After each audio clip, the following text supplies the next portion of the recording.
Welcome, ladies and gentlemen, to Thomas Kipling DeGan's reading room. We're reading Trip Across the Pond, a personal Vietnam experience, the author Thomas DeGan. That's me. And we are on chapter 15. And so let's begin right away, because it's kind of a lengthy thing. And I know you guys are very busy. All right. This is 15, Operation Public Relations. Our men had come back to camp from an operation that was near two villages not more than 12 to 14 miles away from camp or near. During the operation, the villagers' cattle had been spread over a large area. Someone that was in charge of public relations created the idea to send a couple of companies out that way, round up the cattle, and herd them to one of the two villages. Using some deuce and a halves, people from the other village would be transported to the one village, where the cattle would be sorted out, then taken by their respective owners. After the men had their allotted 2-day rest, they left for the villages and began the seemingly futile attempt to round up some water buffalo. Our battalion commander was supervising the operation from up above in a Snoopy. Standing by the battalion headquarters, Battalion Major Erin Pulsfer told me we would be going to the operation in a few minutes. Walking to the web talk, I loaded a bandolier with ammunition, then inserted a clip into the M16 rifle. After that incident at the Saigon docks, I never carried a round of ammunition in the chamber. Taking the bandolier and M16 rifle, I walked to my Jeep that sat at the side entrance of the battalion headquarters, got in and waited for Major Erin Pulsfer. A few minutes had passed, and then Battalion Major Erin Pulsfer and I headed out for one village. As we were about halfway there, a call for the major came over the horn. Listening to the conversation as we traveled, the only thing I could put together was that a man was dead, and Major Erin Pulsfer reported that we would pick up the remains. Thoughts began to race through the mind. I would have to pick up a dead body, load it in my Jeep, and transport it back to base camp, then find a place to unload it. Great. Having not done anything like that before, I did not know how easy it was going to be. Remembering back in my high school days, a few friends and I would be somewhere shooting the bull. We would come to the subject where if we were in a war, could we actually kill someone? My friends and I expressed our thoughts, though we did not know whether we could or would or could not kill someone. I knew now that the only way you could ever know is when you were put to the test. We arrived at the village that was nothing more than a few homes and a good-sized church building. There were no paved streets or sidewalks. In fact, the only sidewalks I remembered seeing since my stay in Vietnam were those in Saigon. Stopping the Jeep not too far from where the church building stood, Battalion Major Erin Pulsfer and I got out. A couple of sergeants began to speak to Major Erin Pulsfer. It seemed that a man had sat a few meters from the church. What he did not know was he had sat on a mine that is detonated by the release of pressure. When the soldier began to get up, the mine went off. He made it to his knees and then fell over. That was it. The soldier held the rank of sergeant, had been there a year and extended his stay 3 months. He had 12 days left to go in Vietnam. The villagers were ordered by the VC to plant those mines around the village, and each of those villagers knew exactly where each mine lay. The soldier was wrapped in a bamboo curtain. However, the wounded area was exposed to a degree. The front of his pants were chewed as if a rat had chewed them. Well, I had a job to do that no one likes. A soldier and I picked up the body and laid it in the back of my Jeep. The soldier's head laid on the one wheel well, and the feet laid across the other wheel well. Battalion Major Erin Pulsfer and I got in my Jeep and I began to drive us back to base camp. As we went along, we monitored the radio. We listened to the conversation between our battalion commander from the Snoopy to an officer on the ground. It sounded like the dumbest experience I had ever encountered. Although Battalion Major Erin Pulsfer had said nothing, he was grinning and he almost began to laugh. Every time we went over even the smallest of bumps, the dead soldier's head bounced off and on the wheel well. It sounded like a watermelon bouncing off a floor. That sound would stay with me for years to come. Back at the base camp, we attempted to find a place to unload the body. After driving to 3 places, we found someone that would take it. A soldier and I took the body out of my Jeep, laid it in a black bag, and the soldier zipped the bag closed. After driving Battalion Irwin Major to the battalion headquarters, he told me to go out and wash my Jeep. Arriving at the rubber plantation maintenance wash area, I got out and washed my Jeep thoroughly from front to back. Finished and about ready to go, 2 baby song girls, perhaps 8 or 9, came by, though they would not come too close to me. Once one of the 2 baby song girls looked directly at me, then took her right hand and drew her forefinger across her throat. "Crocodile," she said, with an ugly look on her face. The 2 baby song girls looked at each other with disgusting faces. Then they smiled. The perfume of death was in the air for everyone who could smell. Stepping into my Jeep and giving a blank expression to those 2 baby songs, I drove back to battalion headquarters. Again, Battalion Major Erin Pulsfer and I went back out to the one village. Several deuce and a halves were being loaded with villagers. There was a young baby song girl, standing, screaming and crying her loving eyes out. Her mother and father, with other villagers, were being hauled onto a deuce and a half. She was full of mental anguish, experiencing a tremendous trauma. It was difficult for me to experience her in that way. I always had a soft area for young girls. To me, they were so innocent, so beautiful, and in many different ways. That young baby song girl was experiencing some people that were foreign to her, wearing strange clothes, weird-looking helmet on their heads, carrying rifles, driving strange trucks, and they were taking her mother and father away to who knows where. No one had bothered to explain anything to that young baby song girl, nor did anyone pay any attention to her.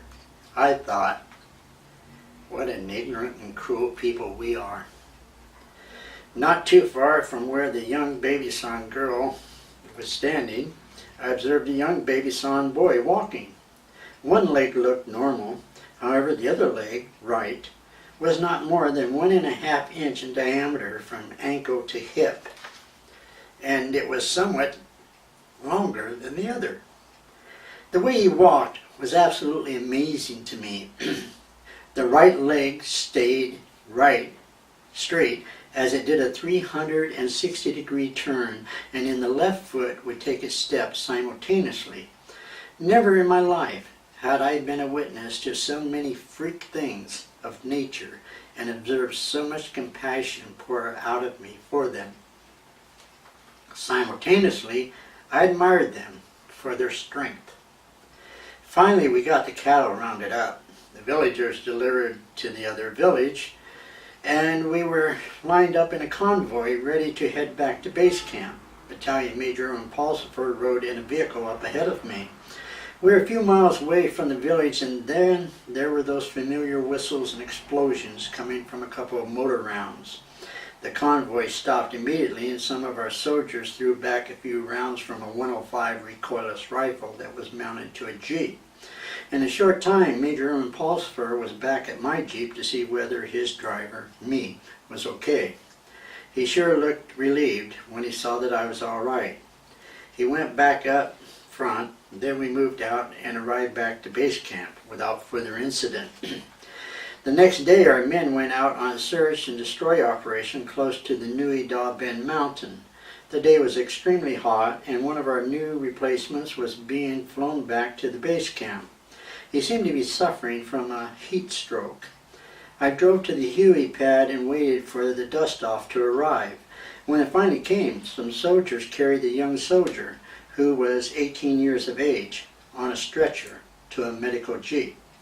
The distance between the young soldier's small of the back and the front of him could not have been more than 4 inches thick. His mouth was stretched wide to the point where a large softball could have fallen in. He was getting barely enough air to keep himself alive, and the young soldier's temperature was 106. For the life of me, I could not understand why those responsible did not take him to the medical hospital instead of the medical station at headquarters company. Early the next morning, the young soldier's temperature had reached 107. He was driven immediately to the Huey pad, where he was put on board a dust-off that would take him to a hospital in Long Bend. A few minutes in flight, and the young soldier was dead. Here is the story from a most reliable source. As the three companies proceeded to climb a good-sized hill, a young soldier complained that the heat was getting to him. He was getting sick. His company's radio telephone operator phoned our battalion commander and asked for a dust-off after explaining the young soldier's condition. Our battalion company's commander's reply was, "Wait until we get to the top of the hill." A short time later, the young soldier was beginning to vomit and was falling down. Again, the company's radio telephone operator phoned our battalion commander and explained the young soldier's condition was worse. They needed a dust-off now. Our battalion commander's reply was, "You will have to wait until we get to the top of the hill." When they finally reached the top of the hill, the young soldier was experiencing convulsions.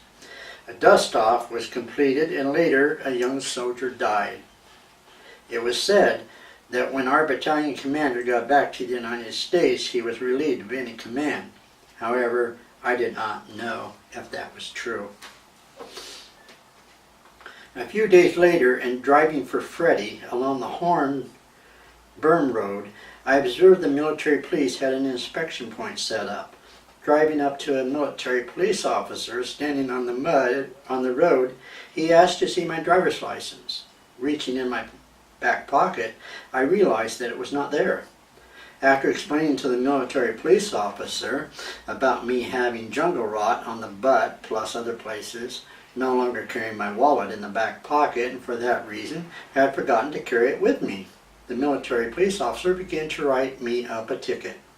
That bothered me, because I had never received a ticket before and did not want one now. Plus, we were in a goddamn fucking war. I thought, what kind of bullshit was that anyway? Freddie sat there and was cool as an ice cube. He was totally indifferent to the experience. Later on in life, I grew to understand the significance of being indifferent to an experience. Signing the ticket, Freddie and I went back to battalion headquarters. Battalion Major Erin Pulsfer was walking between buildings, and I informed him about the ticket. I explained that I had not received a ticket before and wondered should there be anything he could do about it. He looked at me, then gave a half smile. We walked together into battalion headquarters and met a second lieutenant.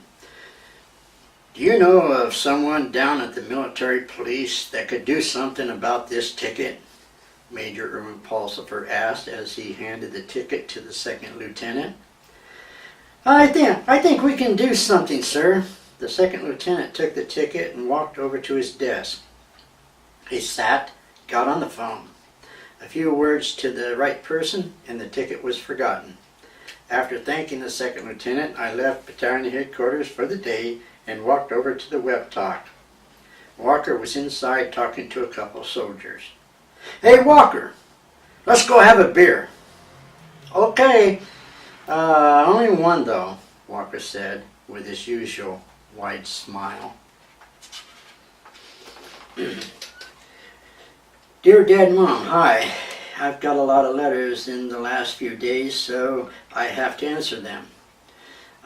Did I even tell you about a guy named Glenn from San Mateo, California, who is in the Navy?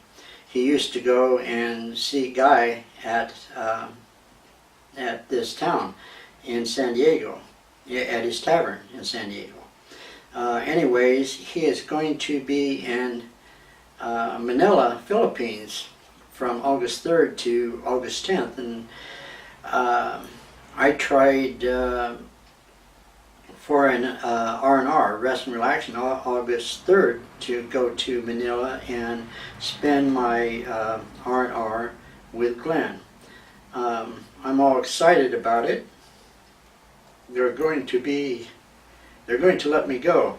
Well, I never planned on going on R&R so soon, but a chance to see Glenn, I can't pass that up. So July 31st, I get paid $175, which is enough money to go. I have to pay my car payment, which is $50. That leaving me with $100 for R&R. So if you could send me $75, then I would be saved. I would pay you back and give the money back next month.